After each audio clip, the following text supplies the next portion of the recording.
Welcome to our podcast. Today, we're diving into the world of gaming routers. Why do gamers need to pay special attention to their Wi-Fi routers? Great question. For gamers, stability and speed are everything. A bad router can turn a win into a laggy nightmare. So true. I've lost count of the times lag ruined my perfect headshot. But what actually makes a router good for gaming? It's not just about speed. You need low latency, strong signal, and features like QoS to prioritize gaming traffic. QoS, quality of service. That helps the router decide which device gets more bandwidth, right? Exactly. If your sibling is streaming movies, QoS ensures your game doesn't freeze during a critical moment. That's a lifesaver. But what about Wi-Fi standards? I keep hearing about Wi-Fi 5, Wi-Fi 6, even Wi-Fi 6E. The higher the number, the newer the standard. Wi-Fi 6 and 6E offer faster speeds and can handle more devices at once. Sounds futuristic, but is it worth upgrading if my internet speed isn't super high? Honestly, yes, because Wi-Fi 6 routers manage congestion better. Even with moderate speeds, your gaming stays smooth. That's a relief. Sometimes I feel like my router is the weakest link. How important is the router's processor and RAM? It's more important than people realize. A stronger processor helps handle multiple connections and heavy gaming loads. Kind of like a chef in a busy restaurant. If they can't keep up, orders pile up and chaos ensues. Exactly! And don't forget about antennas. More antennas can mean better coverage, especially in larger homes.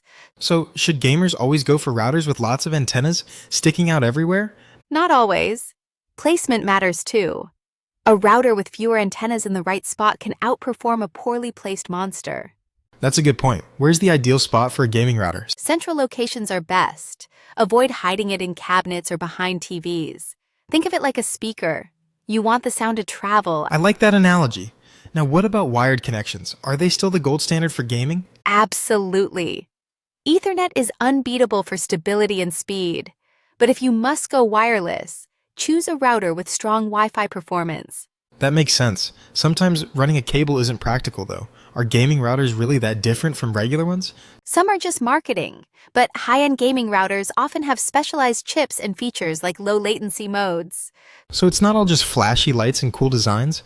Nope, although the LED lights do make your setup look pretty epic. Guilty. I'm a sucker for RGB. Now, what about dual band and tri-band routers? Does more bands mean better gaming? More bands help if you have lots of devices. Tri-band routers add an extra 5 GHz or 6 GHz channel to spread out traffic. So, if my house is full of smart devices, a tri-band router is worth considering? Definitely. It keeps your gaming traffic separate from your roommate's endless Zoom calls. That's crucial. Firmware updates. How often should we care about those? Regular updates patch security holes and sometimes improve performance. Don't ignore those notifications. I'm guilty of hitting remind me later way too often. We all are. But for security and stability, it's worth the couple of minutes. Speaking of security, do gaming routers offer better protection? Some come with built-in firewalls or extra parental controls, but a lot depends on how you set them up. So read the manual, not just plug and play? At least skim it. Also, check for features like guest networks to keep your main connection safe. That's a pro tip. Now, do you need to spend a fortune for a good gaming router? Not at all. There are solid mid-range options. Focus on the features you need, not just the price tag. But the $500 routers do look tempting, I admit. They do. But unless you're running a LAN party every weekend, you can usually get by with less. Good to know. Any brands or models you'd recommend for new gamers? Brands like Asus, TP-Link, and Netgear have great options. Just check for gaming features and good reviews. Should gamers be worried about mesh routers? Mesh is great for big homes, but check if the system supports gaming modes or Ethernet backhaul for best results. So not all mesh systems are created equal for gaming? Exactly.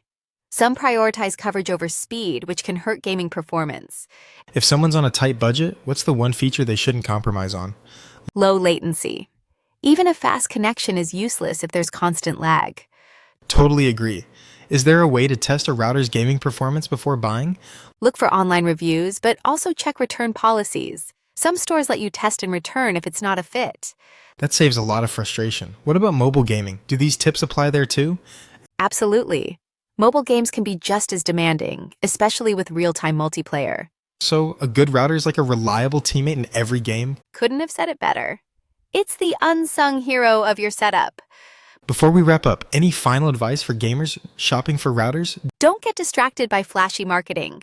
Focus on real performance, speed, latency, and stability. That's solid advice. Maybe we should all spend less on in-game skins and more on our Wi-Fi.